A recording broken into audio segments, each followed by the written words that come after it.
Class is now in session. I'm Professor Hockey, and today we'll be discussing some big news coming out of the NHL, and that is that the league has announced their new salary cap projections for the next 3 seasons. Back at the beginning of the 2020s, the salary cap had stagnated because revenue was down considerably. Nobody was going to games due to the whole COVID situation. But now that things have rebounded and revenues are going back upwards, the NHL is trying to adjust quickly and bring the salary cap up to what it otherwise would have been. And so while this season it is at $88 million, next year it is going to jump to 95.5, an increase of $7.5 million. The year after that up to 104, and the year after that up to $113.5 million. That is a total increase over 3 seasons of $25.5 million. This is huge news for the players, as of course this will lead to larger contracts. It is also pretty good news for every single team in the NHL, but from a San Jose Sharks fan perspective, one might be looking at this as a really good thing. However, we cannot simply just evaluate this situation in a vacuum. While it is some decent news here for San Jose, you have to compare it to what the other 31 teams in the league are going through. And in relation to those 31 teams, the Sharks are actually at a disadvantage here, and this is for a few reasons. The first of which is that there are certain teams in the league, the ones that are already strong contenders for the Stanley Cup, who have many of their big name players locked down to massive deals that extend 3, 4, 5 years into the future. At the moment, this leads them into a situation where they are right up against the salary cap ceiling, but with this increases coming in, this is going to create a lot more room for these teams. And because they have these players locked down, the contracts are only going to get better and better as time passes. Take an example of William Nylander with the Toronto Maple Leafs, who just recently signed an extension of $11.5 million per season. Currently, in a world in which the salary cap is at $88 million, this is looking like a very reasonable deal. But in 3-season time, when it is up at $113.5, suddenly that Nylander contract is looking like a complete bargain for the Toronto Maple Leafs.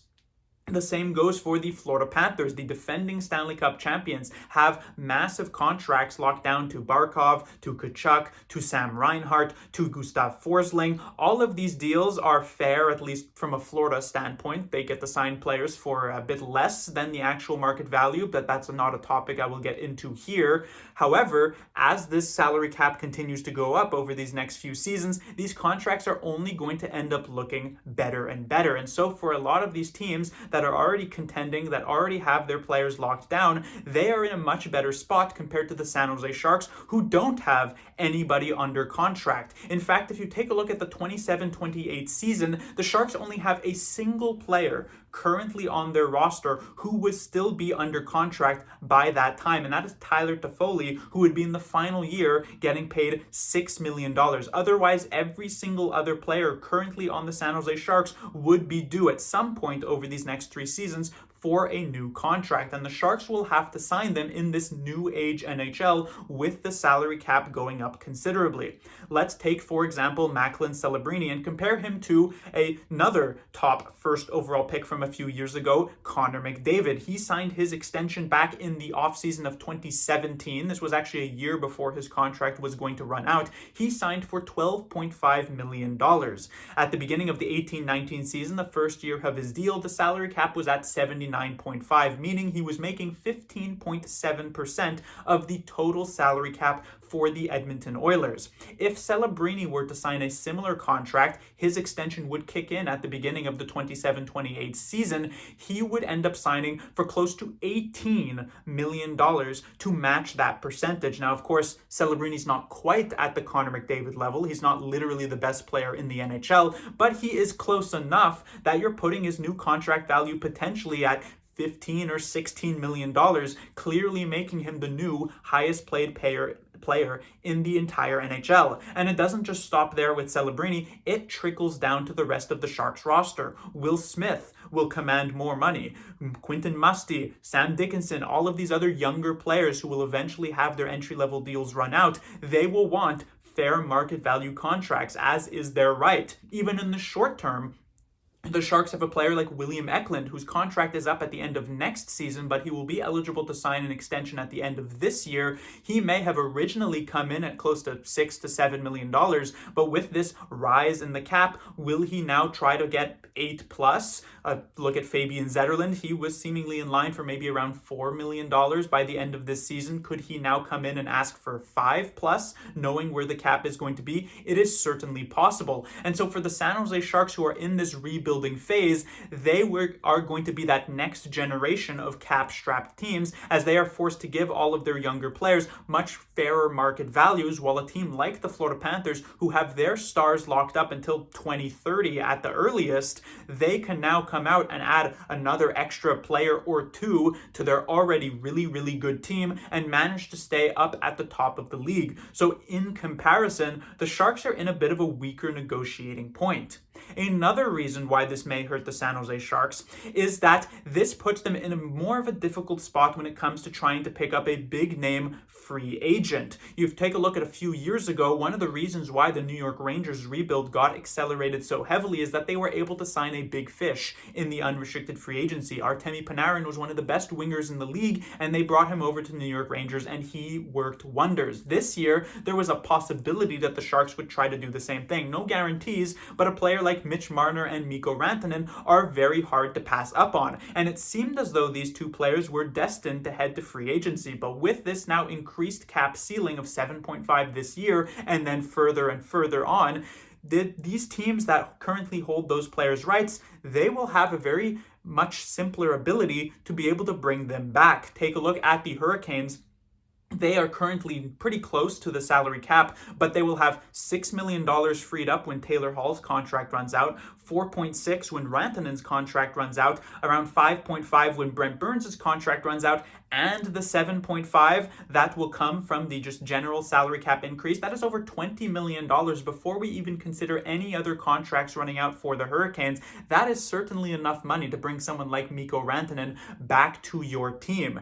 Same goes with Toronto with Mitch Marner. They'll have his deal run out. They also have to bring back Matthew Knies, but it is certainly a lot easier to fit that under the ceiling when you have that extra $7.5 million to work with. And so there might not be as many of those big name players, at least in the short term, for the San Jose Sharks to go out and sign. But let's just say these guys want to test the market anyway, and that they head to unrestricted free agency all the same. The Sharks now are also have to dealing with many more competitors to pick up these guys. Previously, the Sharks, they would be there with like Chicago and a few of the other really, really rich teams at this point in terms of cap space, but now that every team has an extra 7.5 million, suddenly a lot more teams are involved. And if Mitch Marner gets offered something from a team that is already a Stanley Cup contender, for instance, let's just take the Dallas Stars, compared to a team like the Sharks, who are trying to get to that contending standpoint but may only arrive there in a few more years,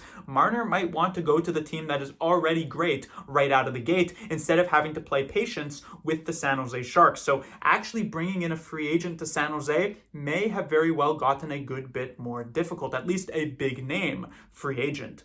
The third reason that this becomes more difficult here for San Jose with the rising cap is that one of the only advantages that a rebuilding team actually has over an already established contender is cap space and the ability to weaponize that cap space moving forward.